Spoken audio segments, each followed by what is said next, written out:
we have got our first trailer for Nolan's Odyssey. I haven't talked too much about Chris Nolan's adaptation of the Odyssey here on the channel, mostly because and this is kind of how I am with a lot of films, is I generally keep myself apart from a lot of it. You know, I don't, how do I put it? I stay away from a lot of promotional stuff, mainly because promotional stuff is not done by the director. It's not done by the filming team. You have marketing that handles this, right? In addition, I've found that, you know, with anything, if you hype yourself up for something, you can end up inevitably disappointed. I've had my heart broken by films more times than I care to admit, but I also don't want to go in automatically thinking it's going to be terrible. I want to keep myself in a state of pretty neutral, I will say cautious optimism. However, I am a big fan of Nolan. I don't like everything that he's made, but I am a fan of him as a director, and I have heard a little bit about some of the stuff. For example, I know that Polyphemus is an animatronic, is being done entirely in camera, which I do applaud Nolan's desire to do as much in camera as he can. I think it just adds so much to his movies. And I know a little bit about some of the casting, which most of it, I am like, these are all really great actors, and Nolan has the ability to pull great performances, and he does not pick people because they're popular. He casts people he wants, right? He's like, that's the person I want for this role. And it's why you'll often also see he has sort of like, we'll say, a regular rotation of actors he likes to work with. I mean, right now we're getting both Anne Hathaway and Matt Damon, who have worked with him before, in fact, worked with him on the same movie, which was Interstellar, and then Matt Damon has worked with him on other stuff. And so, all in all, I know a little bit, but I will watch a trailer when it comes out. I'm always down for a trailer. So I figured, let's sit, and I'll react to the trailer with you guys. We'll see how much yapping I do. I will try not to, like, deep dive too much on stuff, because knowing Nolan, he's going to keep it really mysterious, right? He's very good about keeping a tight lid on things so that he doesn't give stuff away. Even though, like, the Odyssey's been around for thousands of years, even so, he tries to maintain as much mystery as possible, usually in his trailers. So whoever cuts his trailers, like, well done. But let's see.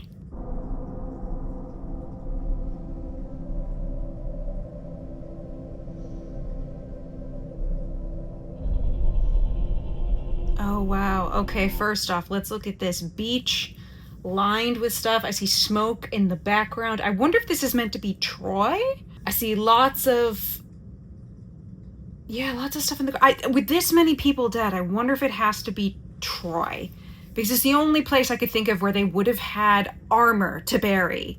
Like, or the ability to bury things like that. Because obviously, if we think of other men that he loses, I mean, in this numbers, the closest you'd get in terms of having that many numbers would be the last Draconians, but we can't bury all those men. They're lost at sea, and would be his men after the thing with Helios's catapult. We know that there's nothing to bury at that point. So this has got to be Troy, which I do. My big question is, what's the structure of the storytelling? Nolan likes to play with time, so I would really love if he keeps the kind of non-linear nature of the Odyssey, which is something I would expect him to do. But flashbacks to Troy would be interesting, especially if we see, I mean, I'm seeing all of these, we'll call them graves, if we will, essentially in the sand here. Maybe this is after we've already sacked Troy. That could be part of what that big smoke in the background is. And so this could be when they set off, because we learn a little bit from Menelaus and I believe Nestor. I think they both speak a little bit about how those three sort of left around the same time from Troy. But, you know, obviously kind of got split up while they're on the water. They're all going different directions, essentially, in a way. So interesting.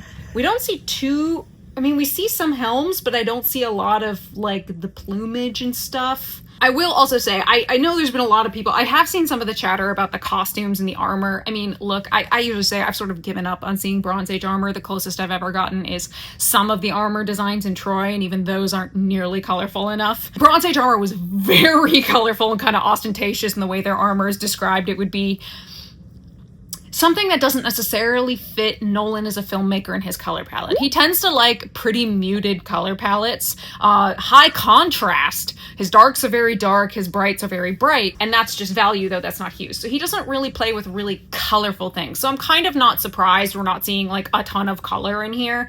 I do miss it. I wish I could see, even without all of the color, I wish I could see more Bronze Age designs, but I at least like that I'm seeing the main piece we've got here.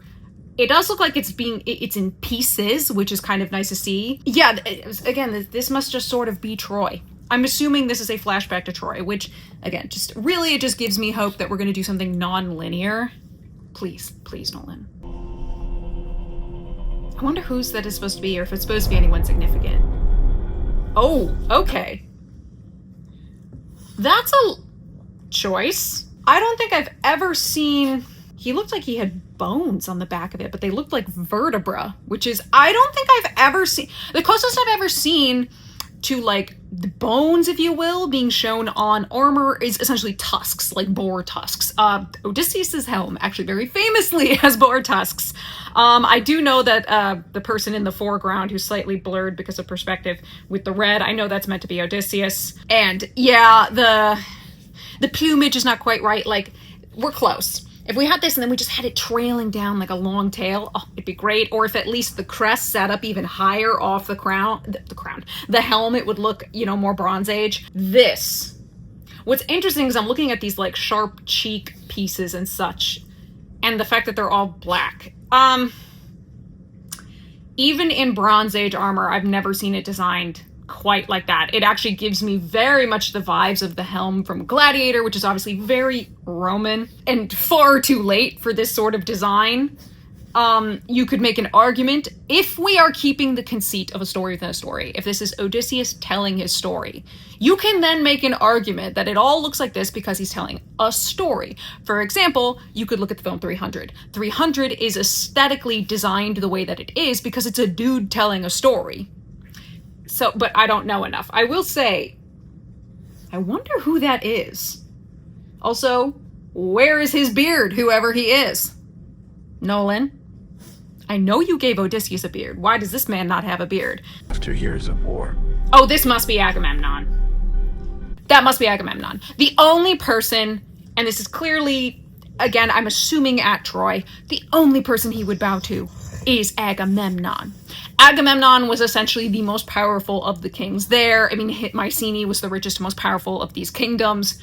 It's got to be Agamemnon, which really makes me excited because anyone who's come to Odyssey Book Club knows that, like, we've talked about Agamemnon so much because his story is so important to the Odyssey. From the very beginning of the Odyssey all the way through, Agamemnon is constantly referenced. It is a direct, contradictory parallel to Odysseus. That is what he fears. Here's Agamemnon, who came home and got murdered by his wife. Like, we set him up as a parallel and as like this ultimate kind of looming dread for Odysseus, especially once he's in the underworld and sees Agamemnon and hears that story. And it informs a lot of the way he goes about his mission in Ithaca, even though he loves Penelope and he does want to trust her. You can't help but have that little bit of doubt. So that must be Agamemnon. It does make me think, if we've given him vertebra pieces on the back, you know, that's kind of interesting imagery, because Agamemnon, as we say, the infamous house of Atreus, the messiest house in all of Greek myth, all of them, the messiest is the house of Atreus. Going all the way back to Tantalus and Pelops, like, as sort of the origin of that line. Everybody who's in that line is in some way messy, really. And Agamemnon is a man who willingly went through with the sacrifice of his daughter in order to get good winds, who's going to go home and get killed by his wife. He comes from a family that is steeped in the blood of family members murdering each other, especially parents murdering their children. And just, I just feel like having that little bit of imagery, it just sort of marks him as like, oh, you're gonna die. You know, I don't know, there's something about that that just works for me on a very imagery level. Although, obviously, again, like I said, other than like tusks, like animal tusks, I don't think I've ever seen reference to something like that in myth. So I'm wondering if it's a very like, visual thematic cue thing, but that must be Agamemnon. Oh, please tell me weird. If we keep the Agamemnon parallel and really keep it, I will actually kind of cry with joy, because a lot of people either cut it entirely or they really gloss over it. Like, it's real quick. It's barely mentioned. And while part of me absolutely understands why a lot of people choose to do that in their adaptation, if Nolan leans into it, I think it just leaves so much room for you to play with Odysseus as a character, and you really dive deep into his psychological journey, because what happens to Agamemnon directly informs a lot of his thinking once he's made aware of it. And also, again, you open the Odyssey, it's the first spoken lines of dialogue. It's just going, see how the humans bemoan the gods, like, hey, look at Agamemnon, look at Aegisthus, we fucking warned him, we tried to do all this. And I'm like, Agamemnon is so crucial, and Homer brings him up constantly. Oh, we exploring? No one could stand between my bed. I need a better look at that ship. Ithaca? And home. Oh, Anne Hathaway's so pretty. I will say, Telemachus, can we give him a little scruff? He should have some scruff. Canonical, he's got at least the startings of a beard in the Odyssey. Again, I broke everyone's brains with it. We started out knowing that, hey, he does have a beard. Or he's starting one, like he's becoming a man. For the Greeks, that was very much a part of being seen as a man and being taken very seriously in that regard. The clean-shaven thing really, like men being more clean-shaven, really doesn't start to kick in until Alexander the Great. He really goes for this clean-shaven look, and it is unique to him. But that's, we're talking many hundreds of, like, well over 1,000+ years later. So we're still very much, you're not really a man until you start getting a beard kind of thing. Not even me. Ooh, we got ships. Also, I love this lighting. These actually look really good. One mast. These look like galley types. They look really shallow, low slung. They would be very close to the water. And it looks like they aren't too big. Like, a lot of people design these ships and thinking there's tons of room for them to move about on deck. There really wasn't. It was pretty much, you got room for the rowers. You got a little bit of room at the bow, which is probably where your captain essentially would sit, your officer. And you got a little room at the stern, which is where the pilot would be, because he's the guy with the rudder. Beyond that, it's the mast and kind of where you sit. You were kind of on a bench. You maybe had a little storage under you, but that's kind of about it. And again, they're galley types. They're really shallow, so you're going to be riding really down in the water. I'm only getting a glimpse, but I like that. So surprised no one's doing the Odyssey. Oh. Wait a minute, no, go back. What was that? Not even me. Was that the horse? Maybe I ought to pause at the right time. Oh, it is the horse. So we are fully doing a flashback to Troy. We really are. That is a horse. That's a horse. Ooh, so we are really... interesting. Okay, now I gotta look at these costumes. Interesting. I don't see too much. I do see some thighs. I see some thigh action. We like thigh action. It's the eternal joke. But really, men were wearing essentially very short shorts. I mean, they weren't really shorts, but a lot of leg was out all the time. That's interesting. And I even see in the background, see all these bits? The busted ships. You probably can't see. If you zoom in real close, you see these bunch of busted ships. Essentially what those are. One, they did leave behind some ships. We know that some of the ships might have been potentially damaged by fire. The whole thing with the Iliad, their great fear is Hector and the Trojans getting close to the ships, because if they light a match to those things, they're up like tinder boxes. Because the outside of these ships, the reason they get called the black-hulled ships is they're painted with pitch, which makes them black. It actually helps, I think, with keeping them reasonably, like, watertight, and helps with, like, water not warping and damaging the wood, but obviously it would make them even more flammable. Plus, wood, it's gonna burn. So that is their great fear. And there were some ships that I do believe, left behind, either because they had been damaged or almost like decoys to really show, we're fucking out of here, man. Ooh. Interesting. and then bringing it in, which there's an infamous incident in the Aeneid, which is obviously sort of the Roman perspective on Troy and super anti-Greek.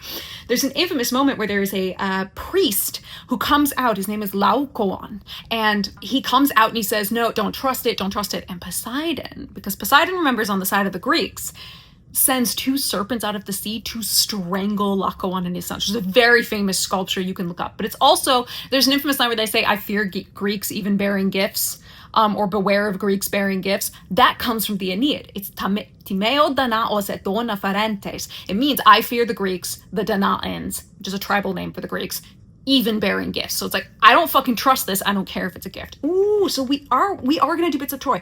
I love that, because so much of the Odyssey is just fallout from Troy. And it makes sense when you consider we're going to be, maybe, if we're showing Telemachus, I have hope we're going to go see Menelaus and or Nestor, which they talk a bit about Troy. And again, the trauma from Troy just permeates the Odyssey. It's such a crucial part of it. Ooh. That must be them in the horse. Ooh. Polyphemus cave? Oh my god, is that the Polyphemus cave?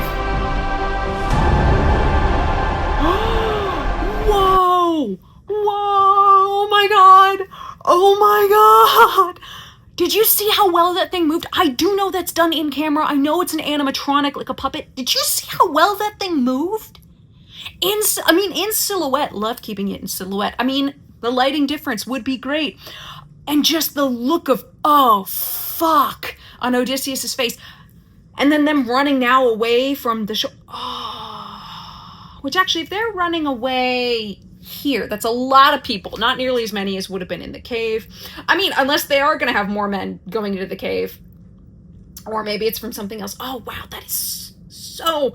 Oh my god, it's so effective. It really brings in the fear, the terror. Like, we talk about these adventures of Odysseus, and I'm like, yeah, more like the terrors of Odysseus. He and his men are on fucking high alert for the whole thing. They are extremely horrified and terrified by this journey.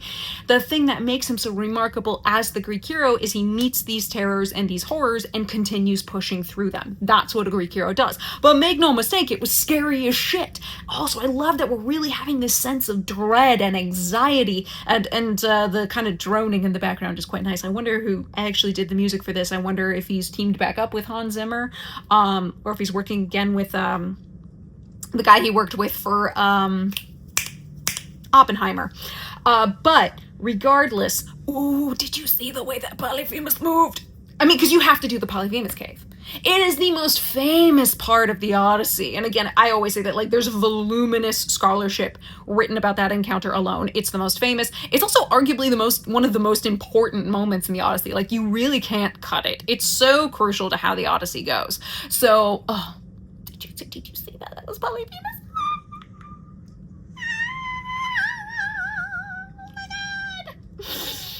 Okay, the broom helmets are pretty bad here. Like, come on, we can do better crests than that.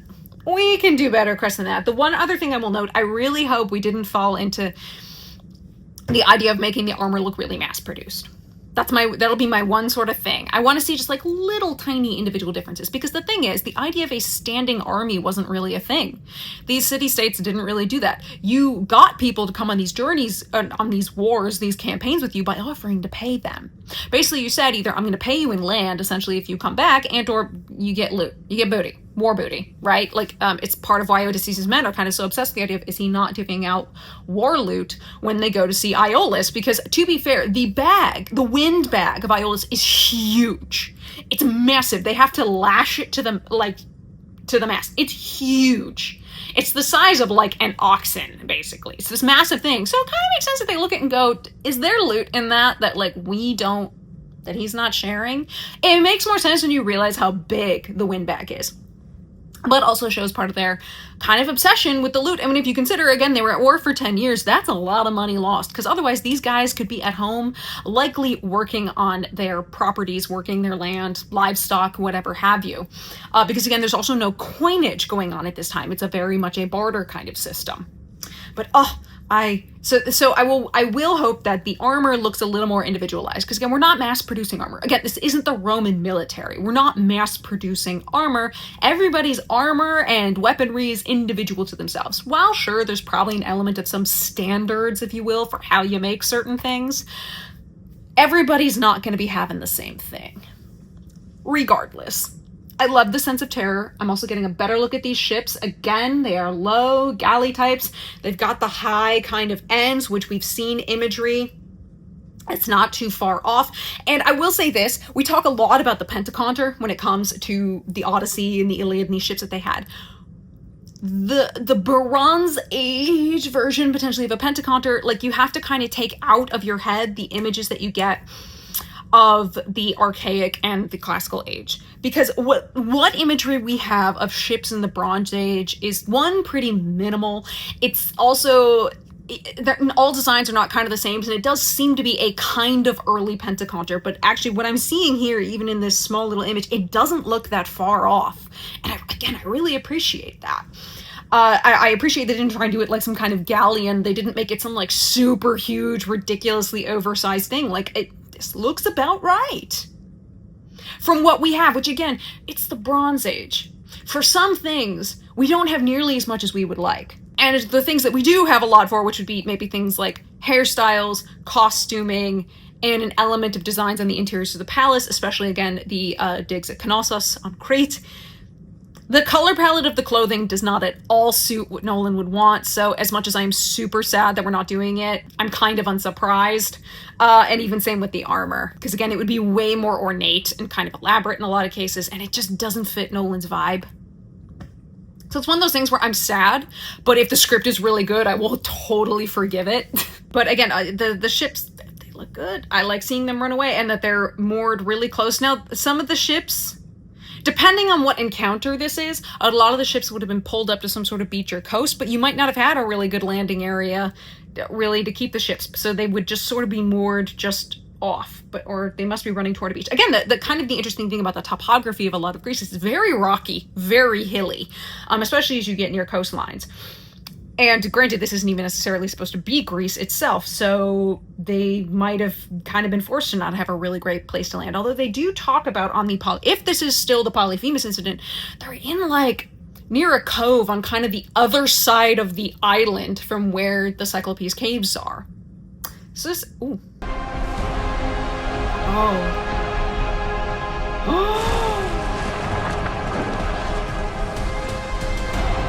Oh, wait, no, go back. This must be the underworld. Oh, look at that black sand. Oh, this must be the underworld. Ooh, interesting. Okay, so briefly, let's talk about the underworld. One, again, I'm talking about this like black sand. I really hope, and I think that's probably on location somewhere. So I wonder where you'd go to find black sand, kind of rock like that. Would that be an effect of like a volcano? Would that be like volcanic kind of sand or something? I think a bit of something like when they talk about Iwo Jima, which I think has that kind of volcanic sand, rock, earth. So it's kind of black looking. Ooh. This is interesting. It looked like they did do a sacrifice. It's a very important part of how you talk to the spirits in the underworld. They kind of dig a trench, they slaughter some animals, the blood flows into the trench. Now, it's described in the Odyssey that they all kind of come pouring out of a cave, because he's sitting on like the front porch to the underworld, you know? And so they all kind of come out of a cave. And that's the interesting thing about the underworld. So the idea that it looks like here we're having them come up out of the sand. That's a very evocative image. Not exactly like it is in the Odyssey. However, if your big cave sequence is essentially the sequence with Polyphemus, try and slightly change the look for the underworld here. But what I like about this is it looks almost alien. Like this place, this location looks unearthly, because that's the thing. To get to this sort of front porch, if you will, of the underworld, you have to cross the Okeanos, or the Oceanus, this great river that they thought encircled the world. You are going into literally from the world of man into this world that's just not the one you know. You're going into the land of myth and monsters, basically. You are somewhere else. You are a place where it is said the sun does not go, the sun does not shine. You could imagine that these guys are coming up from the underworld, so being kind of underground in an almost cavern-like space, which a lot of descriptions of the underworld kind of go with. That's a very evocative image. There is also some cool imagery related to Jason and the Argonauts. I believe it is Jason and the Argonauts, where he has to sow a field with like dragon's teeth and these warriors sprout up out of the ground. I think that's Jason. But I'd wager here it's going for this evocative imagery that these things come up from the underworld. And you know what? Again, when you're going to be leaning into the cave imagery with Polyphemus so much, creating a different location for the underworld that's not them pouring out of a cave, but having them rising up out of the earth, or the ground, I think is very interesting, and again, can be very evocative. I just like seeing it. It looks like we did the sacrifice. A lot of the people here, like, their stuff is a little bit of a mess. So we will obviously be speaking to Tiresias, and I think if we focused on what I think is Agamemnon in the beginning, if I'm right, we're going to meet Agamemnon again in the underworld. And that would mean, I hope we are keeping the Agamemnon parallel through the whole thing, because it just so informs Odysseus as a character. I love it. And it just, again, it's very spooky looking. I do like the way you then get this beautiful contrast of the fire, these torches they have, creating this orange glow, versus the very blue, black, rocky kind of look. Ooh, this will be so curious.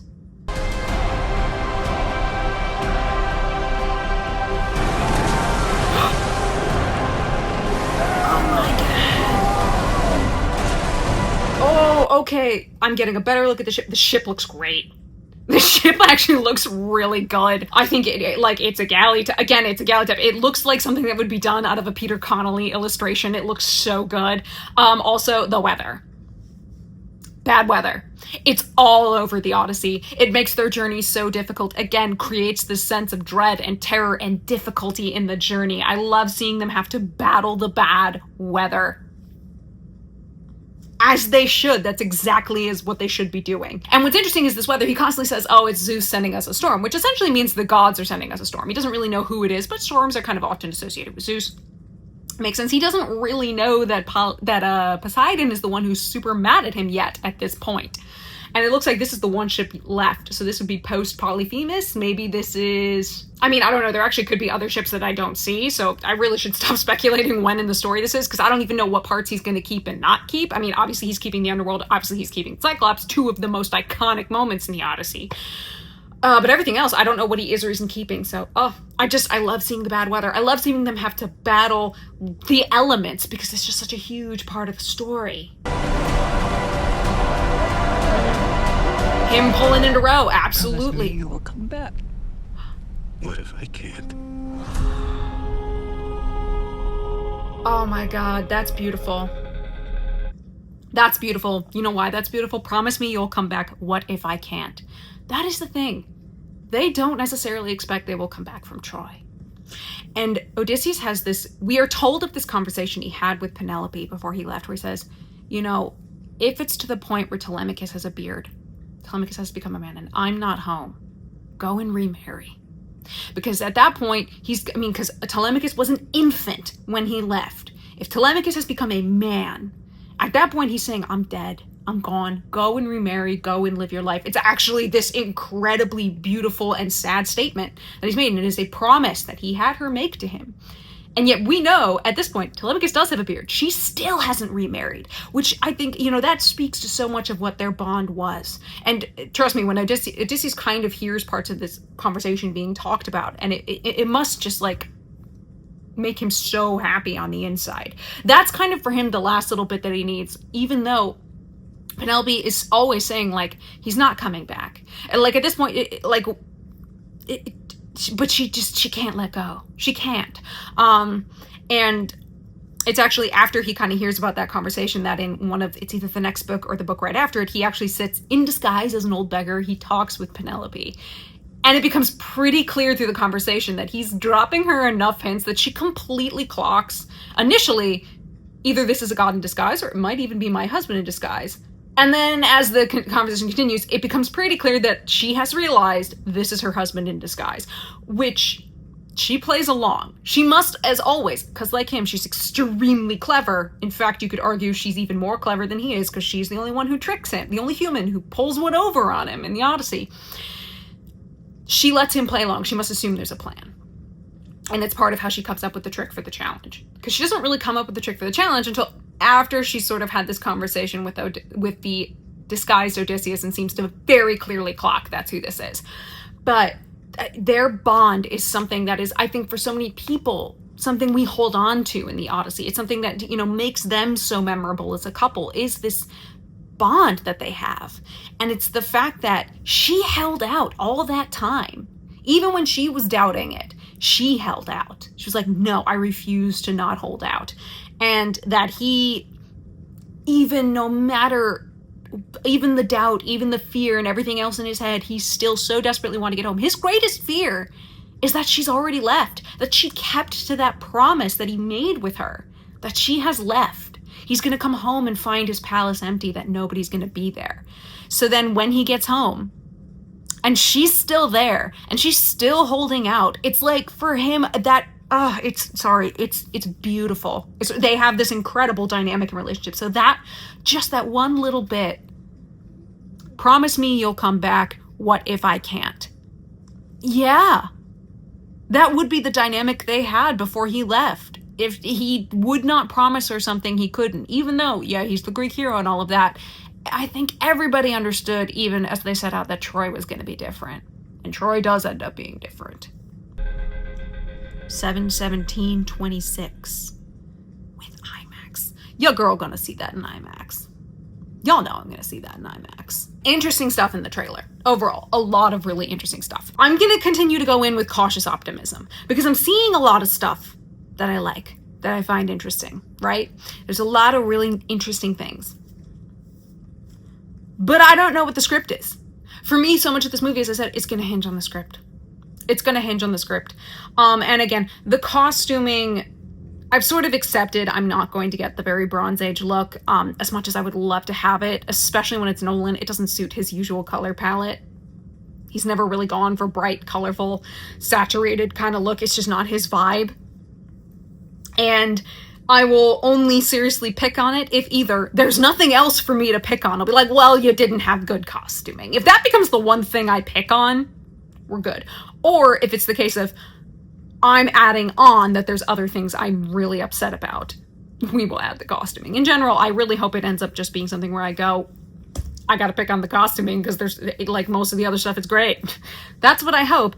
It's gonna come down to the script. Big things that I hope for are that Nolan keeps the non-linear narrative. I kind of hope we do a story within a story, and having Matt Damon's voiceover here as Odysseus kind of makes me hope we're gonna be having Odysseus telling his story. And how much we keep of the Telemachus, so those first 4 books, how much we do with Telemachus, if he gets to go see Nestor and or Menelaus, we can have them tell some of the story. So maybe even some of those flashbacks from Troy will be from the other 2 kings.